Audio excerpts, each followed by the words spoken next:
ओम वैदिक उपदेश माला 17वां भाग 12वां उपदेश विश्व प्रेम खंड पहला।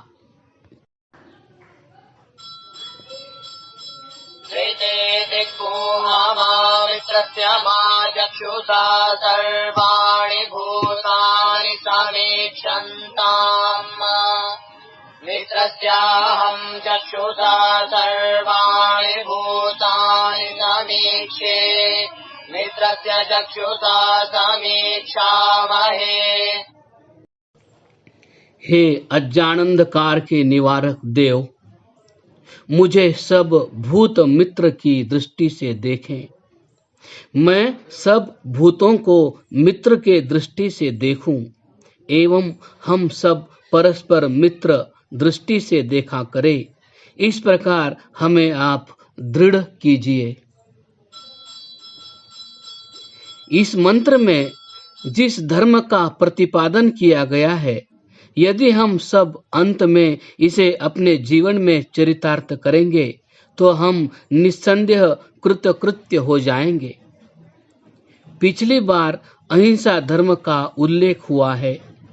अहिंसा शब्द जिस बात का निषेधात्मक रूप में वर्णन करता है, उसी का भावात्मक रूप विश्व प्रेम है।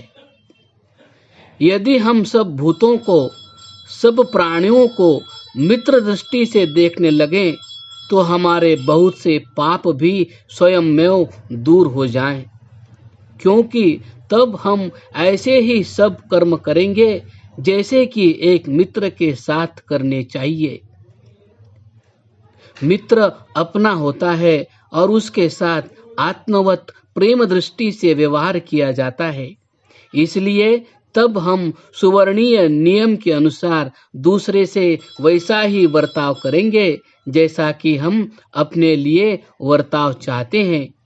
इस प्रकार तब हम किसी को भी, सभी हमारे मित्र हैं, कष्ट नहीं पहुंचाएंगे, क्योंकि हम स्वयं कष्ट नहीं पाना चाहते। किसी को धोखा नहीं देवेंगे, क्योंकि हम धोखा खाना नहीं चाहते। किसी का माल नहीं चुराएंगे, क्योंकि अपना माल चोरी होना नहीं चाहते। इसी प्रकार मित्र दृष्टि प्राप्त कर लेने पर अन्य सब धर्म के अंग भी अपने आप पाले जाएंगे। यही इस धर्म का महात्म्य है। अब जरा अपने कल्पना में एक छोटे समुदाय को ही चित्रित कीजिए, जहाँ की सब परस्पर एक दूसरे को मित्र दृष्टि से देखते हो, मतभेद रखते हुए भी प्रेम करते हो, परोपकार में रत हो, परस्पर एक दूसरे के अधिकारों की चिंता रखते हो, तो आपके सामने सच्चे स्वर्ग का दृश्य आ जाएगा। क्या आप इस स्वर्ग को नहीं लाना चाहते? शायद आपका विचार एकदम बाहर जाएगा और आप कहेंगे कि हम तो इस स्वर्ग को लाना चाहते हैं, किंतु अन्य लोग इसे नहीं लाने देते। यह शिकायत तभी तक है जब तक कि स्वयं इसके लिए यत्न नहीं किया जाता। एक ही जगत एक आदमी के लिए स्वर्ग और दूसरे के लिए नरक हो सकता है। यह अपने हाथ में है। इसीलिए इस वेद मंत्र में चाहा गया है कि सब मुझे मित्र दृष्टि से देखें, और फिर उसका उपाय बताया गया है कि मैं सबको मित्र दृष्टि से देखूं। सबको स्वयं मित्र दृष्टि से देखना शुरू कीजिए। सब आपके मित्र हो जाएंगे और आपको स्वर्ग मिल जाएगा। पतंजलि मुनि तो कहते हैं, तब आपके चारों ओर के प्राणी भी आपस में वैर नहीं कर सकेंगे। क्या उन्होंने यह यूं ही कह दिया है? नहीं, हम अपने प्रेम से सचमुच संसार को नया बना सकते हैं। यही योग है, यही परमात्मा की प्राप्ति है। सब जगत में अपने प्रेम को फैला देना ही परमात्मा प्राप्ति है, क्योंकि परमात्मा का सब जगत में, जगत के क्षुद्र से क्षुद्र प्राणी में पुत्रवत प्रेम है, वात्सल्य है। वे सबके पिता हैं। यदि हम सबको अपना भाई समझे प्राणी मात्र में मित्र दृष्टि रखें तो हम अपने आप को परमात्मा के अनुकूल करते हैं, परमात्मा के पितृ स्वरूप को साक्षात देखते हैं। एवं भक्त पुरुष हर एक वस्तु में परमात्मा को ही देखते हैं और हर एक वस्तु से प्रेम करते हैं। इसलिए मैं कहता हूँ कि सब प्राणियों में प्रेम दृष्टि करना परमात्मा के पास पहुँचना है। सब महापुरुष इसी प्रकार पहुँच चुके हैं। ऋषि दयानंद ने अपना प्रेम सब जगत में फैला दिया था। वे प्राणी मात्र के बंधु थे। इसलिए यदि आप भी वहीं पहुंचना चाहते हैं तो विश्व प्रेम को अपना आदर्श बनाइए। प्रेम का सूर्य हर एक जीव के अंदर छिपा हुआ है। वह कभी अपने सहस्रों किरणों में जगमगा उठ सकता है, परंतु उसके मार्ग में एक बाधा है, रुकावट है। यदि यह रुकावट दूर हो जाए तो फिर किरणों के फैलने में क्या देर लगती है। यह है स्वार्थ, खुदगर्जी, जो कि हमारे मार्ग में एकमात्र बाधा है। इसे ही अस्मिता, अहंकार, अविद्या आदि शब्दों से वर्णन किया जाता है। यही वृत्र है जिसने इस सूर्य को ढांप रखा है। इसी पर जय प्राप्त करने के लिए वेदों में वर्णन है। हमें यह समझ लेना चाहिए कि स्वार्थ ही हमारा एकमात्र शत्रु है। जितना जितना हम स्वार्थ के आवरण को हटाएंगे उतना उतना ही हमारा प्रेम का सूर्य फैलता जाएगा।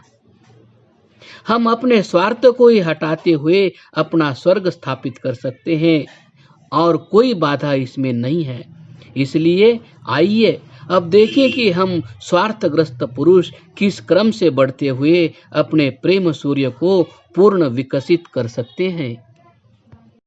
पहला कदम है अपने परिवार में इस स्वर्ग का राज्य स्थापित करना। माता पिता, पत्नी पति, भाई बहन आदि सब परिवार के सभ्य परस्पर स्नेह दृष्टि से देखे, मधुर वाणी बोले, एक दूसरे की सहायता करते हुए मिलकर रहें। परिवार में सबसे पहले मनुष्य मुझे वैयक्तिक स्वार्थ में ही ग्रस्त नहीं रहना चाहिए, यह सीखता है। परंतु परिवार के लिए स्वार्थ त्याग करना कुछ कठिन नहीं है।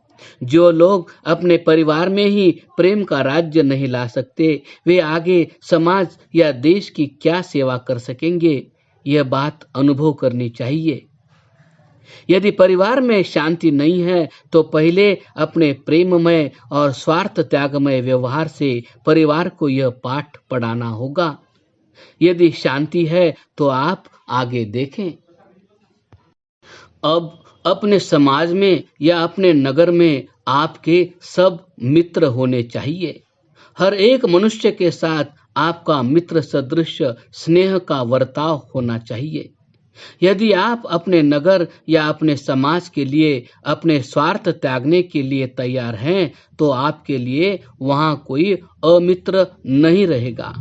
इसलिए अपने दिल से पूछिए कि अपने नगर में या अपने समाज में मेरी किसी से शत्रुता तो नहीं है। यदि है तो उसे त्यागिए और अपने स्वार्थ त्याग से शत्रु को भी अशत्रु बनाइए। परंतु मैं यहाँ आगे चलने से पूर्व एक स्पष्ट प्रश्न पूछ लेना चाहता हूँ। कहीं आप पुराने संस्कारों के वश या उनमें बहकर यह तो नहीं भूल गए कि जिन्हें आज कल अछूत कहा जाता है वे भी आपके नगर के और समाज के भाई हैं? क्या वे भी आपके साथ मित्रवत एक चटाई पर बैठ सकते हैं, कुएं पर चढ़ सकते हैं? यदि नहीं तो सोचो कि क्यों? क्या वे भाई नहीं? यदि भंगी का कार्य मलिन है तो क्या यह कार्य हमारी माताएं नहीं करती, डॉक्टर लोग नहीं करते? फिर क्या बात है? यदि वे मलिन रहते हैं तो यह तुम्हारे स्वार्थ के कारण है। पुराने ग्रंथों में पाखाना कसाने का पेशा करने वालों का कहीं जिक्र ही नहीं है, इसके लिए शब्द ही नहीं है। यदि वे हमारे लिए सफाई का इतना उपयोगी कार्य करते हैं तब तो हमें उनका बड़ा एहसानमंद होना चाहिए। उनको दुत्कारना किस तर्क से सिद्ध होता है? यदि आप इन बातों को बहुत सुन चुके हैं तो पहले स्वार्थ को धोकर अपने को पवित्र कीजिए, तब तुरंत आपका प्रेम इन परम उपकारी किंतु पीड़ित जीवों तक फैल जाएगा। आप पश्चाताप कर इन्हें अपनाएंगे। आपके मित्रवत व्यवहार को देख ये स्वयं में अपने को स्वच्छता से भी रखेंगे। समझ में नहीं आता कि जो इनमें से स्वच्छ रहते हैं उन्हें भी स्पर्श करने तक में झिझक क्यों होती है। क्या उनमें आत्मा नहीं है? उनमें आत्मा और परमात्मा का वास यदि उन्हें हमारे लिए छूने तक के योग्य पवित्र नहीं बना देता तो निस्संदेह हम ही अपवित्र हैं। क्या आर्य समाज में भी ऐसे व्यक्ति हैं जो इन्हें छू नहीं सकते, जिनके बच्चे इनके बच्चों के साथ पढ़ नहीं सकते, जिनके कुओं पर से ये बेचारे जल नहीं भर सकते? यदि ऐसा है तो इस खाई को बिना भरे आगे नहीं चल सकते। जब तक हम अपने समाज में अपने एक एक भाई को मित्र का स्वाभाविक हक नहीं देंगे तब तक हम समाज ही नहीं बना सकते और इसीलिए हमारे दुख भी नहीं टल सकते। इस प्रश्न को बिना हल किए हमारे लिए कुछ और चारा नहीं है। यदि हम अपने क्षुद्र स्वार्थों की बलि देने से न डरें तो आर्य समाज एक झटके में अस्पृश्यता को दूर कर सकती है। अस्तु एवं समाज के एक एक व्यक्ति में हमारा मित्र भाव का प्रेम फैल जाना चाहिए क्रमशः।